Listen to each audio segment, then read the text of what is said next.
Sri Vishnu Sahasranama, 782, Dur-atikramah. Just previous to this we had Durjaya, and then after this will be Durlabha, Durgama, Durgaha, Duravasaha. Dur means difficult. God is difficult. Well, yes, he's difficult in some ways. Here we have the name Dur-atikramah. Krama, this word gives the idea of walking, stepping. So atikrama means to overstep, to go beyond, to breach. Parashara Bhatta, the worshipable commentator of the Sri Vaishnava Sampradaya, gives the meaning, he who cannot be overstepped or bypassed. If we want to get relief from repeated birth and death, we can't do that ignoring the Supreme Personality of Godhead, Lord Vishnu. It doesn't happen. Actually, we can't do anything without him, but we have some sense of independence. He gives us a little sense of independence. But actually that is bondage in material life. And at some stage we may become fortunate enough to realize that we are in bondage in material life and try to get free from that. And there are the impersonalists who try to become free from the bondage of repeated birth and death, thinking that they're going to merge into some oneness. And they want to do that merging by their own meditation and austerities or whatever, not accepting their subordination to the Supreme Personality of Godhead. The mentality of not being subordinate to him, of masquerading as if being independent. We do have a little independence given by him, very limited independence, but to think that we're fully independent of him is the cause of our bondage in material existence. And if we think we're going to, the whole idea, by my own strength, I will become great, I will become powerful, I'm doing everything myself, prakrite kriyavarnani gunai karmani sarvasha hankara vimurha ma kartahamiti manyate. The great fool thing, even though he's bound up within the material energy of three modes, and he's conditioned by them, but he thinks, I'm doing everything, I'm doing look what I'm doing I'm so great, I'm so powerful. That is the cause of our bondage in material existence. And then if we think, I'm going to get liberated, okay, I'll do it by myself, it's the same wicked mentality. We have to recognize our subordination to him. We cannot get liberated without him. Parashara Bhatta quotes from various sources, which I'll read now, from Shvetashvatara Upanishad. Yada charmavad akasham veshtayishyanti manavaha tata devam avigyaya dukhas yantam nigacchati. The success with which one can reach the end of sorrow without resorting to God is the same as the success one would have in rolling the whole firmament and putting it into a small leather bag. In other words, forget it. It's a ridiculous proposition.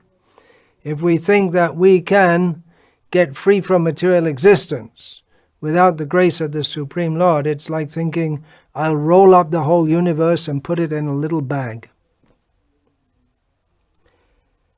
Then from the Linga Purana, Vasudevam anaradhya ko moksham samavapnuyat. Who can attain salvation without worshipping Vasudeva? Nahi Vishnum rite kachit gatiranya vidhiyate ityevam satatam veda gayante natra sangshayaha. All the Vedas are always singing in chorus that there is no other means of redemption except the worship of Vishnu. Natra sangshayaha. There is no doubt about this whatsoever. Another commentator, Sri Sri V.V. Ramanujan, he gives the example of the crow who, having made a great offense to Mother Sita, was to be killed by the Brahmastra of Lord Rama. And he fled all over the three worlds for protection and ultimately had to come back to the lotus feet of Lord Rama for protection. So this is a somewhat different interpretation. If we want to get free from punishment by him by taking shelter of others. Not possible. Hanuman, we'll find in Ramayana, Hanuman says that if Ram decides that someone should be killed, no one can save him. No one, Indra, Brahma, Rudra, no other great powerful personality can save him, which reminds us of the saying in Bengali, Mare Krishna Rakhe Ke, Rakhe Krishna Mare Ke.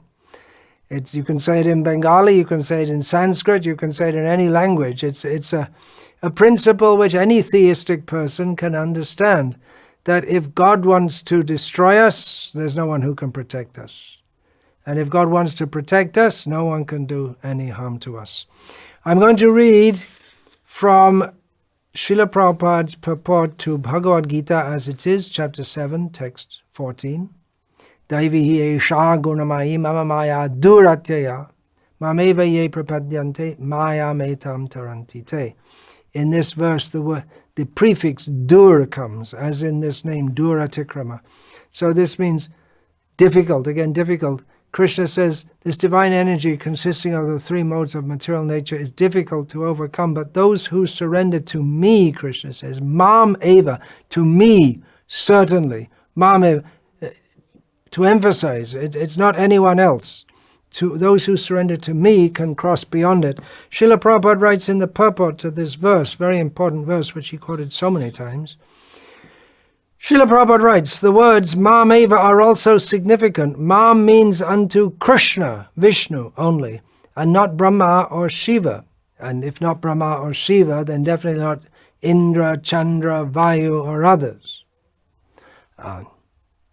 Although Brahma and Shiva are greatly elevated and are almost on the level of Vishnu, it is not possible for such incarnations of Rajoguna, passion, and Tamoguna, ignorance, to release the conditioned soul from the clutches of Maya. Here, Srila Prabhupada writes, although Brahma and Shiva are greatly elevated and are almost on the level of Vishnu. What does that mean? Vishnu is surely far superior. Well, in the role as Gunavatar, they're known as the Trimurti, the three lords who oversee the material world. So in that capacity, Vishnu acting with just a little of his energy. The yad yad vibhuti mat sarvam shrimadurjitam evava tata deva vagacha tvam mama tejang sambhavam. Krishna says, with only a little bit of my energy, I maintain all the world, everything, all these fabulous things in the world, they're all just a little manifestation of my unlimited power. So that little manifestation of his power that Vishnu exhibits for maintenance of this world, in that sense, he is one of the three lords who oversee creation, maintenance, and destruction. Brahma, with his full prowess, which is also given to him by Vishnu, is a subsidiary creator of the material universe. And Shiva, he's also Very, very, very powerful. In terms of power, he doesn't exhibit even his full power in destroying the whole universe. He's much superior to Brahma in that sense. But although Shiva has tremendous power, he is not as powerful as Lord Vishnu. And he also doesn't have all the attractive qualities of Lord Vishnu. And here the point in particular is being made that even Lord Shiva cannot give liberation. And you may say, well, the impersonalists, they worship Lord Shiva and they want to get liberation. Yeah, you can get the kind of liberation. You can get liberation from the material world without worshipping Vishnu, but that's a kind of illusory liberation, because ye nye ravindaksha vimuktamaninas tvayasta bhavad avishuddha buddhayaha aruhya kritrena parang padang tata patantyato nadrita yushmadang raya. Lord Brahma, or the demigods, addressing Lord Vishnu, Krishna, they say that, oh, lotus-eyed Lord, there are some people who strive for liberation and going through tremendous difficulty manage to ascend to the spiritual situation beyond this material world, but they fall back again due to neglecting to worship your lotus feet. So it's a kind of illusory liberation. It's something like going up in a space station, and we're going out into space, but then you have to come back. You come back again.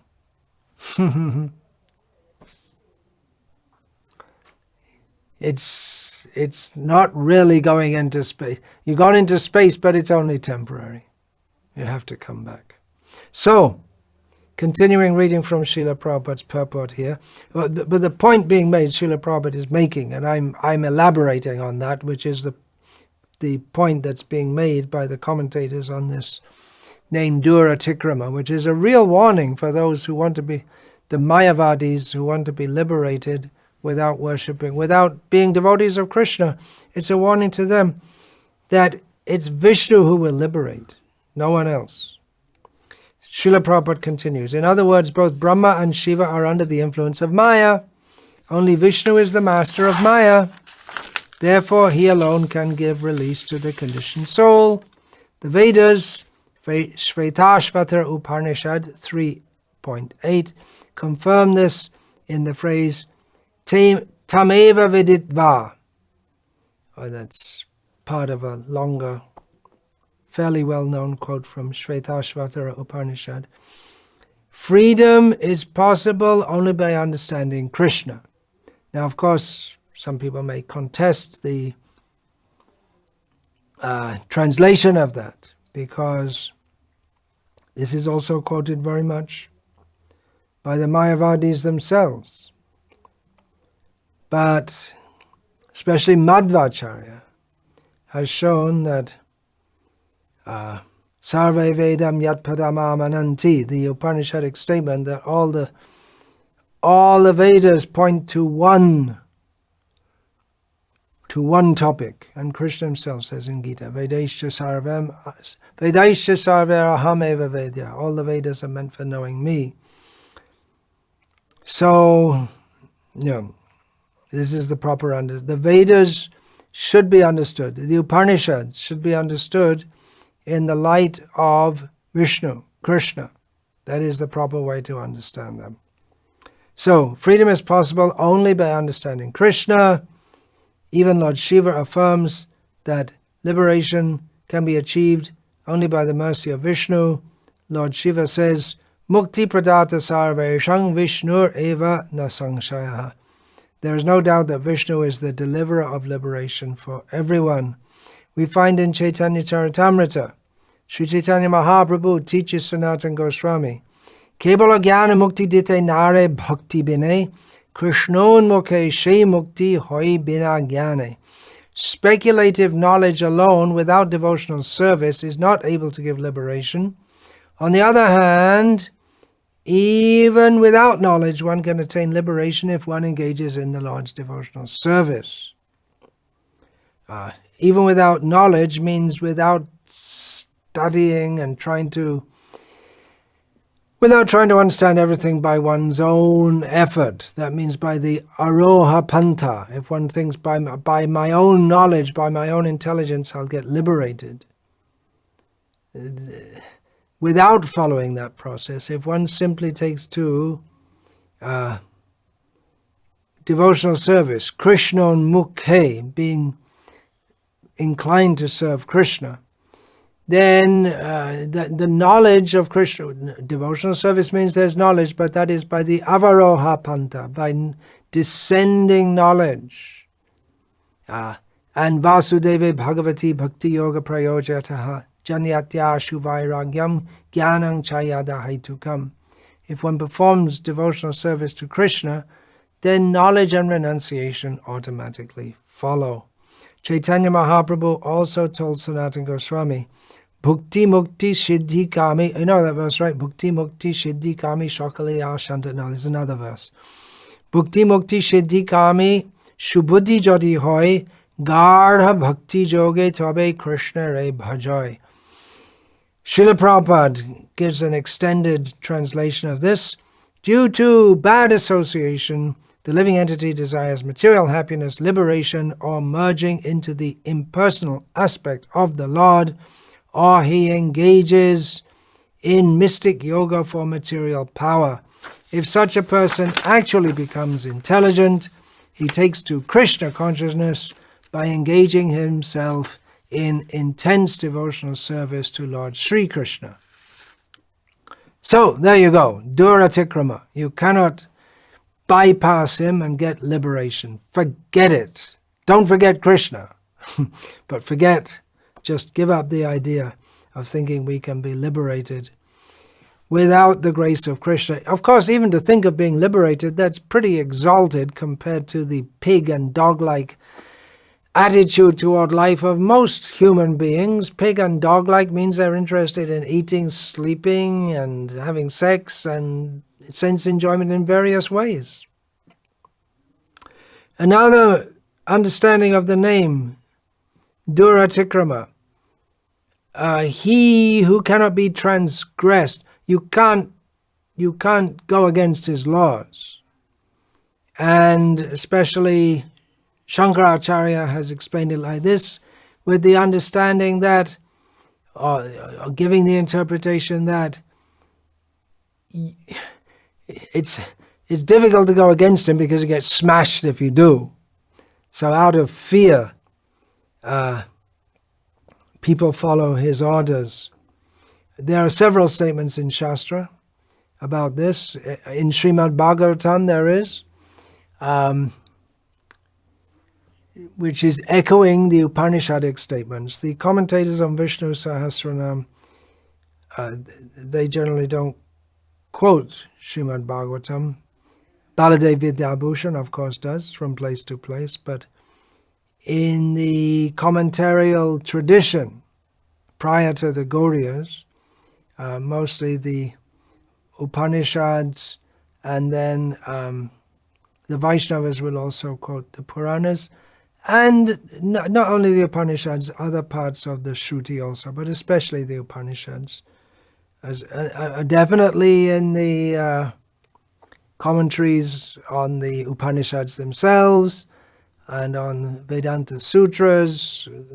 Vedanta Sutras must be, by its very nature, must be quoting the Upanishads. Anyway, although occasionally a Parnini will be quoted and this and that. Anyway, to substantiate his interpretation of this name, Shankaracharya gives a quote from Kathopanishad, Bhayadas yagnis tapati, bhayat tapati suryaha, bhayadindras chavayuscha, mrityu dhavati panchamaha.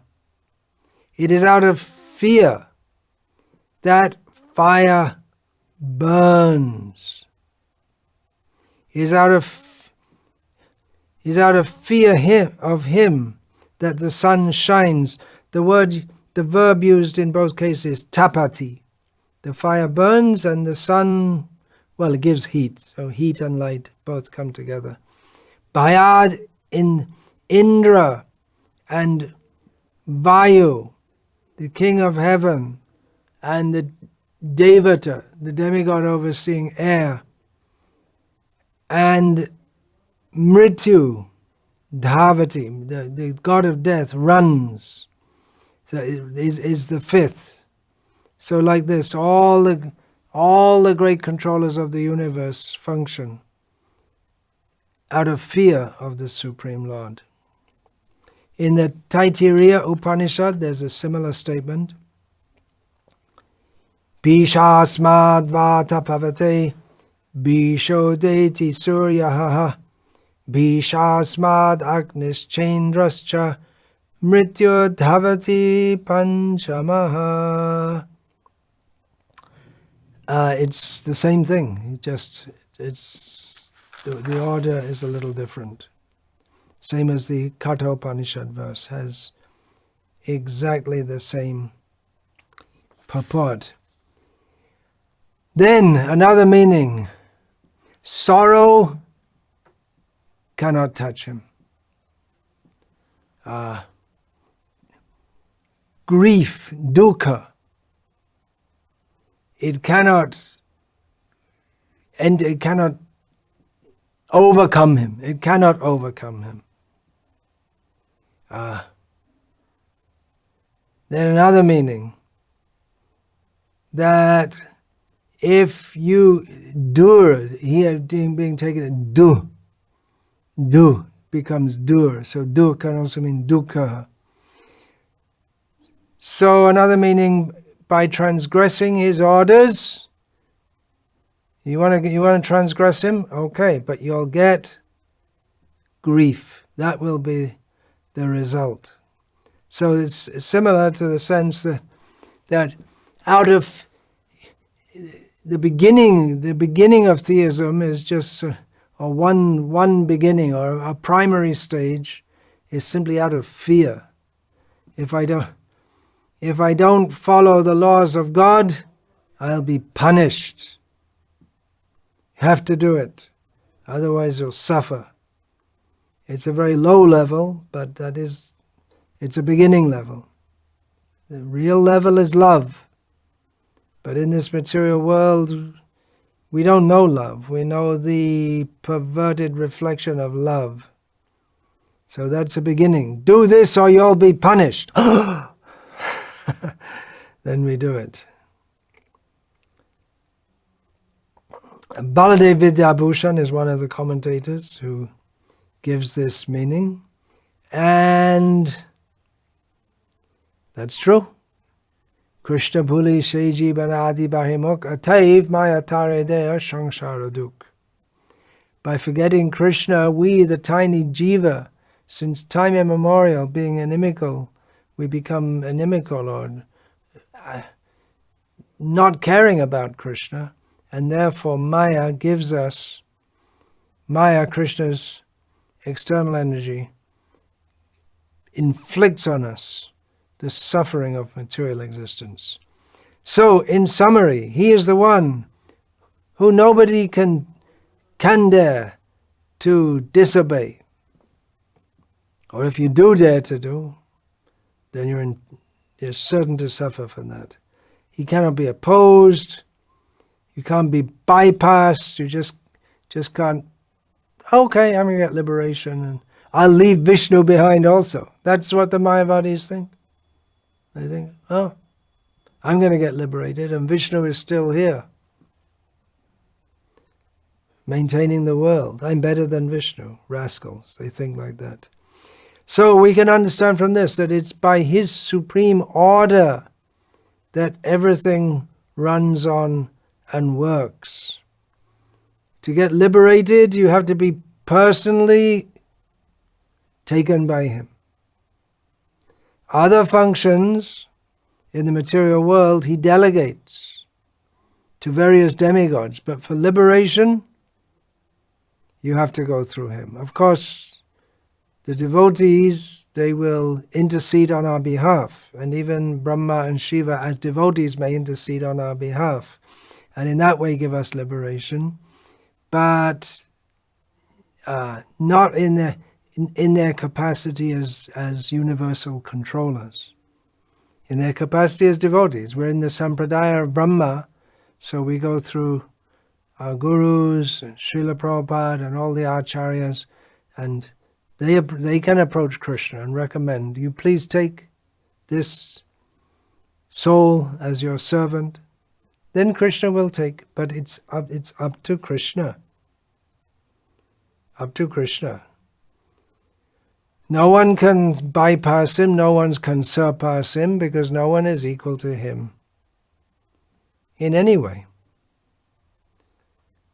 That's the underlying message of Vishnu Sahasranama and Bhagavad Gita, and actually all the Shastras, because that's the fact. You want to know the truth? The truth is that God is supreme, we are subordinate. God has many names. His ultimate name is Krishna, the all-attractive. Even fire, we say fire burns. You can study scientifically. The sun shines. You can study scientifically. The wind blows. You can study scientifically. But you can say, yeah, there's a strong wind blowing because there's a depression in the Bay of Bengal and all this kind of thing. But ultimately it's Krishna. Everything is under Krishna's control. Dur-atikramah. All glories to Dur-atikramah. Vancha kalpatarubhyascha kripa sindhubhya patitanam pavanebhyo vaishnavebhyo namo namaha. Dante nitaya churnakang padaya nipatya kritva chakakushatame tadaham ravimi. Hey sadhava sakala eva vihaya durat goranga chandra charane kurutanuragaha. Parivadatu jano yatata tava nanumakarona vayang vicharayamaha. Hari rasa madhira madati mata bhuvi vilotama nartama nirvishama.